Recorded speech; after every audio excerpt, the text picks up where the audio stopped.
यानी ये उस साइड साइन होगा कि b हमेशा r से बड़ा होगा।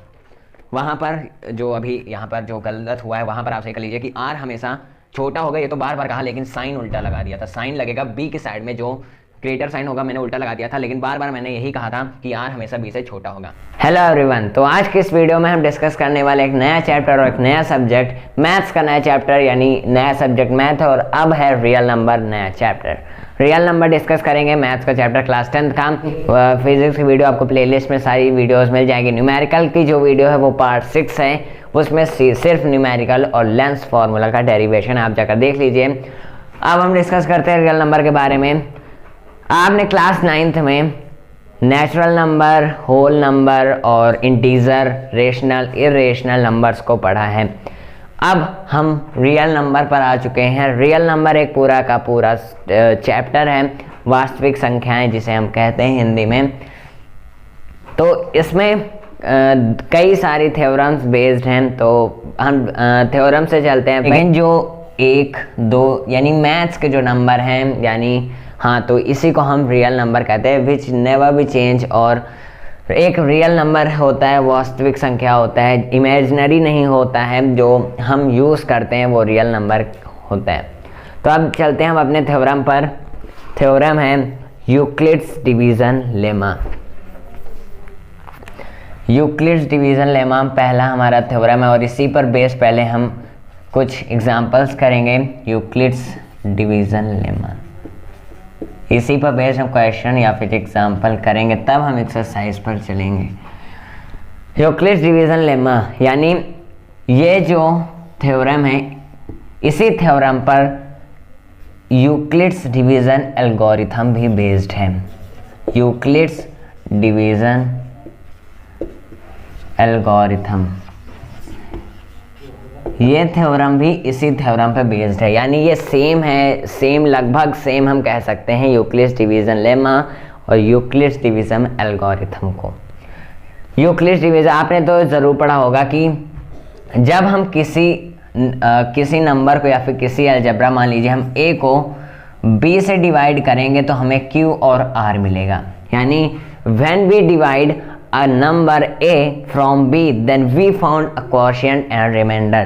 यानी जब हम a को डिवाइड करेंगे तो b q मिलेगा, और साथ में जब हम r जोड़ेंगे तो ये पूरा हमें ये इसके बराबर दिखेगा होता है। आप सपोज एग्जांपल हम ले देते हैं, 1 से 2 कैंसिल, यहाँ पर 0 बचा, ये हुआ q, ये हुआ r, ये हुआ a, ये हुआ b हुआ। a को मान लिया हमने, या फिर हम इसे भी मान सकते हैं, इसे मान सकते हैं, वैल्यूज़ हम चेंज कर सकते हैं। तो हम जब 2 को इक्वल में लिखेंगे तो 2 इंटू 1 क्वोशिएंट से मल्टीप्लाई करेंगे, यानी डिवाइज़र इंटू क्वोशिएंट करेंगे। साथ में जब 0 जोड़ेंगे तो हमें इक्वल में सिर्फ दोनों इक्वल मिलेगा। तो यही होता है कि यूक्लिड्स डिवीज़न लेमा यही होता है कि when we divide a number from या फिर हम मान लें when we divide a number a from a number b from a divisor b then we found a quotient and remainder. यही होता है यूक्लिड्स डिवीज़न लेमा। और इसका जो हम यूज़ करते हैं एक प्रकार से यूक्लिड्स डिवीज़न लेमा का फॉर्मूला कह लें, a equal B Q plus r। और आप ये भी जानते होंगे कि r 0 होगा या फिर b से छोटा होगा, क्योंकि b से बड़ा कभी कोई रिमाइंडर आ ही नहीं सकता। आप कितना भी बड़ा नंबर ले लें, जैसे 144 को हम डिवाइड करेंगे किससे, 2 से, तो हमारा 2 से बड़ा कोई भी रिमाइंडर आ नहीं सकता। हम अगर डिवाइड करना चाहें तो 2 7 14 कैंसिल आउट, 4 2 0।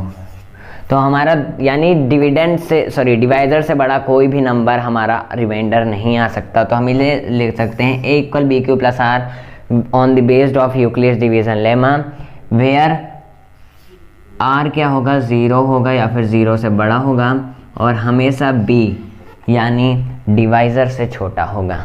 तो अब यहाँ पर हम यानी इसी बेस्ड थ्योरम पर हम इसे कहते हैं कि a equal B Q plus r, यानी डिविडेंड कह लें हम, dividend equal divisor into quotient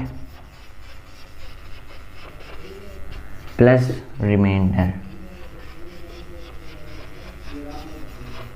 ये है हमारा यूक्लिड्स डिवीज़न लेमा। और यहाँ पर हमेशा जो रिमाइंडर होगा इट विल बी ग्रेटर और इक्वल टू आर, या फिर जो आर होगा वो हमेशा डिवाइज़र से बड़ा छोटा होगा। तो चलते हैं पहले एग्जांपल्स को देख लेते हैं हम। तो हम यानी बुक से, आपको स्क्रीन पर क्वेश्चन दिख रहा होगा, तो हम बुक से क्वेश्चन को सॉल्व करेंगे। फर्स्ट ऑफ ऑल हम लिख लेते हैं हमें किससे सॉल्व करना है, A equal B Q plus R, यानी हम इसी थ्योरम पर क्वेश्चन को सॉल्व करेंगे। वेयर 0 ये होगा और ये। अब क्वेश्चन को देख लेते हैं पहला। So that any positive odd integer is of the form of 4q + 1 और 4q + 3 where q is some integer. So that any positive integer किसके फॉर्म में है, यानी हमें शो करना है। सॉल्यूशन लिख लेते हैं पहला क्वेश्चन का कि to find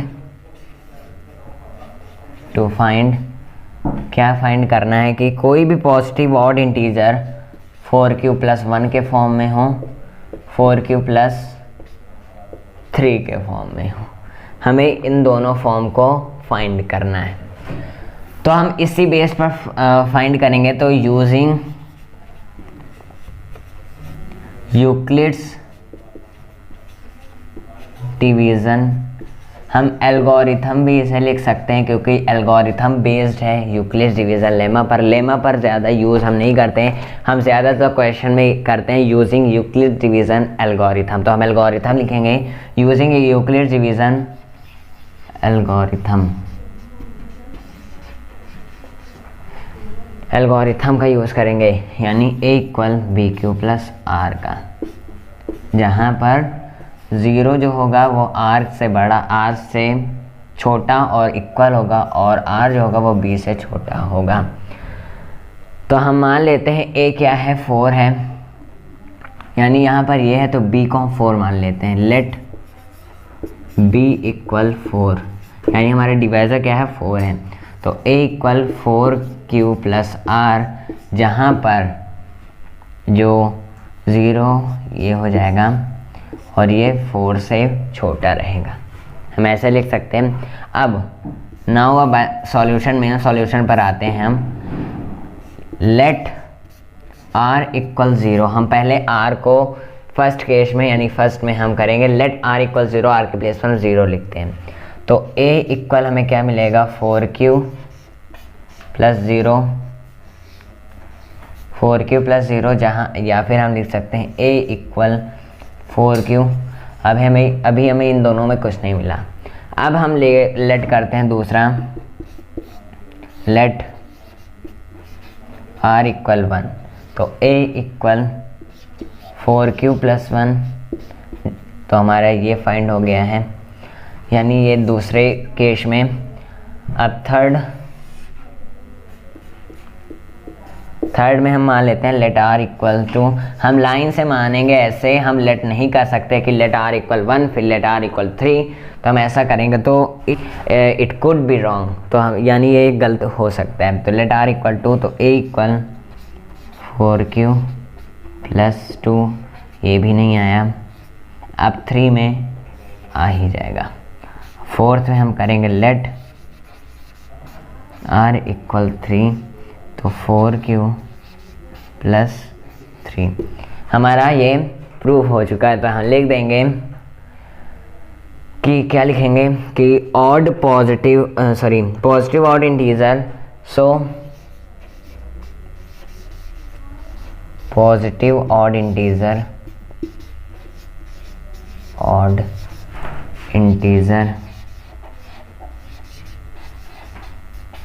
is in the form of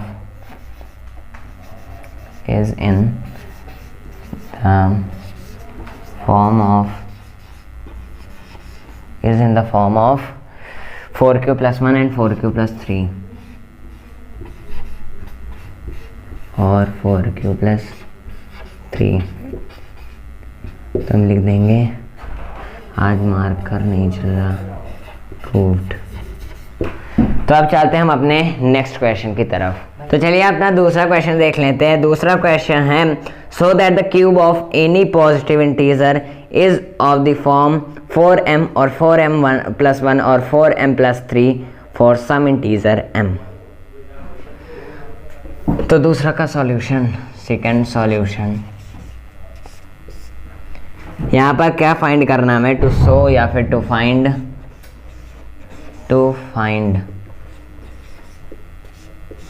हमें फाइंड करना है, शो करना है कि cube of any positive integer किसके फॉर्म में हो, 4m के फॉर्म में, 4m+1 के फॉर्म में और 4m+3 के फॉर्म में। कोई भी पॉजिटिव इंटीजर यहाँ पर इवन या फिर ऑड नहीं दिया गया हुआ है, तो 4m के फॉर्म में हो, 4m+1 के फॉर्म में हो, 4m+3 के फॉर्म में हो, यानी उस पॉजिटिव इंटीजर का cube, so the cube of, हाँ किसी भी पॉजिटिव इंटीजर का क्यूब इस सब के फॉर्म में हो। फर्स्ट ऑफ ऑल हम इससे यानी यूज़ करते हैं, यूज़ या फिर यूजिंग एल्गोरिथम हम लिखेंगे, Euclid's division algorithm, using Euclid's division algorithm. इसका यूज़ करेंगे जो होता है इक्वल BQ+R, जहाँ पर 0 R से छोटा या फिर इक्वल और R हमेशा डिवाइज़र से छोटा। अब हम B को सेम कंडीशन 4 मान लेंगे, यानी पुटिंग B इक्वल 4, तो A इक्वल 4Q+R, जहाँ पर 0 हमेशा R से छोटा और R हमेशा डिवाइज़र से बड़ा, R डिवाइज़र से बड़ा। लेकिन ये कैसे, नहीं गाइस, जो थ्योरम थी यानी ये उस साइड साइन होगा कि B हमेशा R से बड़ा होगा। वहाँ पर जो अभी यहाँ पर जो गलत हुआ है वहाँ पर आप सही कर लीजिए कि R हमेशा छोटा होगा, ये तो बार बार कहा लेकिन साइन उल्टा लगा दिया था। साइन लगेगा B की साइड में, जो ग्रेटर साइन होगा मैंने उल्टा लगा दिया था, लेकिन बार बार मैंने यही कहा था कि R हमेशा B से छोटा होगा, तो साइन गलत था, बाकी वो सारी जो मैंने बोला वो सही था। A equal 4Q+R। अब हम मानते हैं let R equal 0, A equal 4Q+0। अब हमें क्या फाइंड करना है, क्यूब, इसका क्यूब फाइंड करना है। तो यहाँ लिखेंगे क्यूबिंग या फिर क्यूब बोथ साइड, दोनों साइड क्यूब करना है हमें। क्यूब्स, तो A क्यूब इक्वल 4Q, यहाँ पर बचेगा तो 4Q का क्यूब। अब इसका क्या मिलेगा हमें, A cube equal 16Q cube. अब इसमें हम कॉमन लेंगे 4, हमें यानी 4 को कॉमन लेंगे, तो A क्यूब इक्वल 4 को कॉमन लेंगे तो बचेगा हमारा 4 4 से 16, तो 4Q क्यूब बचेगा। अब हम 4Q क्यूब को हम m मान लेते हैं। सो हेयर Q क्यूब यानी 4Q क्यूब जो ब्रैकेट में है उसे हम मान लेते हैं m, तो हमारा A क्यूब यानी जो क्यूब का नंबर होगा हो जाएगा 4m। हम इसका क्यूब क्यों नहीं हटा रहे हैं, क्योंकि किसी भी पॉजिटिव इंटीजर का क्यूब जो है वो 4m के फॉर्म में हो। तो हमारा पहला मिल गया कि ये पॉजिटिव इंटीजर है, इसका क्यूब जो है वो ये है, हम इसलिए क्यूब को नहीं हटा रहे हैं। अब हम मान लेते हैं r इक्वल 1, सेकेंड केस में let r is equal to 1। अब 1 मान लेते हैं, तो क्या था 4Q+1 हम लिखेंगे A इक्वल 4Q+1। अब इसका हम क्यूब करेंगे, क्यूब बोथ साइड, हम दोनों साइड क्यूब करेंगे तो A क्यूब इक्वल 4Q+1 का क्यूब मिलेगा हमें A क्यूब।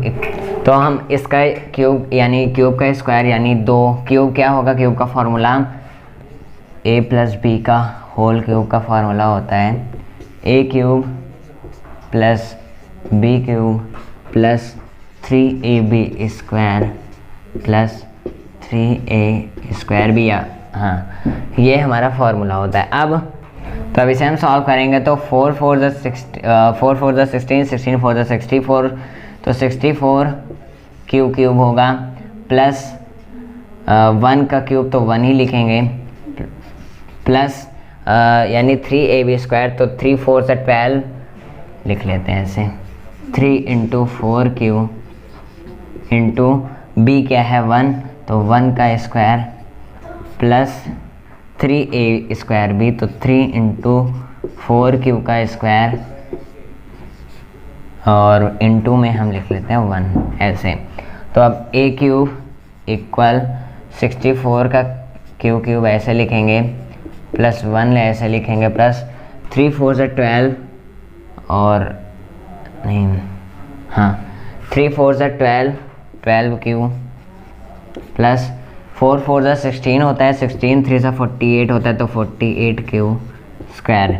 अब हम 1 को बाहर कर देते हैं, यानी इसे हम ब्रैकेट में लिखेंगे 64 cube plus 12 cube plus 48 cube square plus 1 को हम बाहर लिखेंगे। अब यहाँ पर हम 4 को कॉमन लेंगे, 4 सब में कॉमन है, तो 16 cube square cube plus 3 cube plus 4 12 हो जाएगा क्यूब स्क्वायर प्लस 1। अब ये हो जाएगा, हम इसको पूरा का पूरा यानी इसे हम m मान लेंगे, तो हम इसे क्या मान लेंगे m। अब a क्यूब इक्वल क्या हो जाएगा 4m प्लस 1, जो कि हमारा सेकंड केस भी प्रूव हो गया। ए क्यूब प्लस यानी हमका क्यूब किसी पॉजिटिव इंटीजर का क्यूब का नंबर निकालना है, प्रूव करना है, दिखाना है 4m + 1, तो हमने 4m प्रूव किया, अब 4m + 1 प्रूव कर दिया है। अब चलते हैं हम 4m + 3 की तरफ। थर्ड कंडीशन हम r को 2 मान लेते हैं, लेट r = 2। हम क्या लिखेंगे a = 4q + 2, क्यूब करेंगे दोनों साइड क्यूब, बोथ साइड, दोनों साइड क्यूब करेंगे। यहाँ पर हम क्यूब करेंगे तो a cube = 4q + whole cube, a cube = 4q + 2 whole cube. इसका a + b का होल क्यूब का फॉर्मूला ये है, a + b cube + b cube + 3ab² + 3a²b। तो हम लिखेंगे a cube equal a cube यानी कि 4 4 ज़ा 16, 4 ज़ा 64, सेम कंडीशन 64 क्यूब प्लस 2 2 ज़ा 4 4 2 ज़ा 8 क्यूब, 8 क्यूब कहाँ लिखेंगे 8 प्लस 3ab² यानी ऐसे 3ab²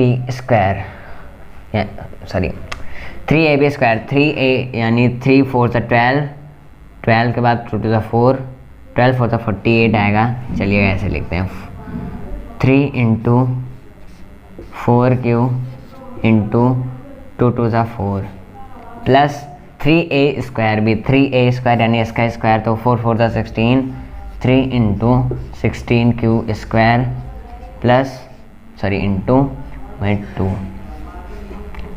अब a क्यूब इक्वल 64 का क्यूब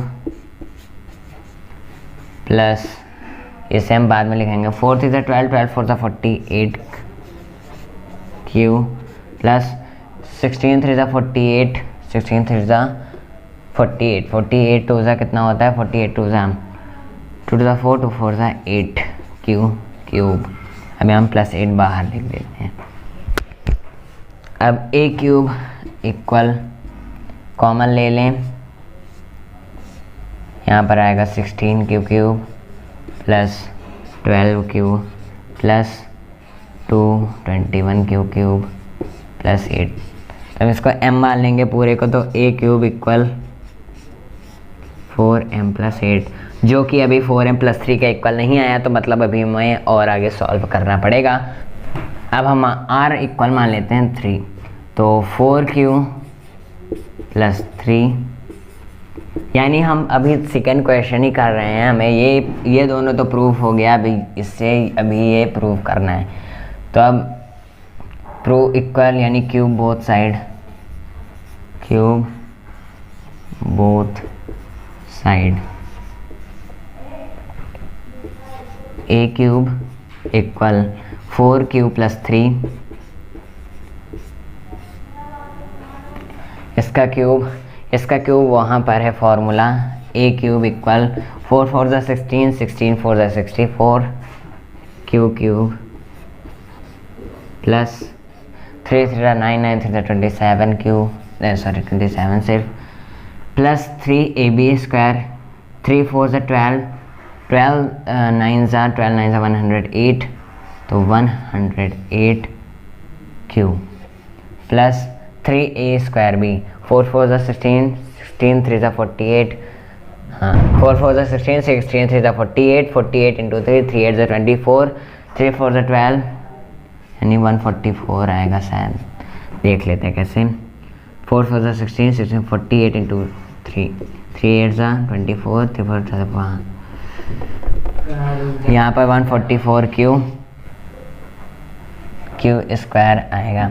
अब ए क्यूब इक्वल 4 मान लेते, यहाँ पर 16 क्यू क्यूब प्लस 4 के कैसे जाएगा, 4 2 ज़ा 8, 10 से 8 जाएगा 2, 27 क्यू प्लस 4 4 3 ज़ा 12, 4 से जाएगा 2, तो 36 क्यू स्क्वायर में, और प्लस हम लिखेंगे 27, इसको हम A Q plus 4m plus 27, but हम ये भी कर सकते हैं कि 27 को हम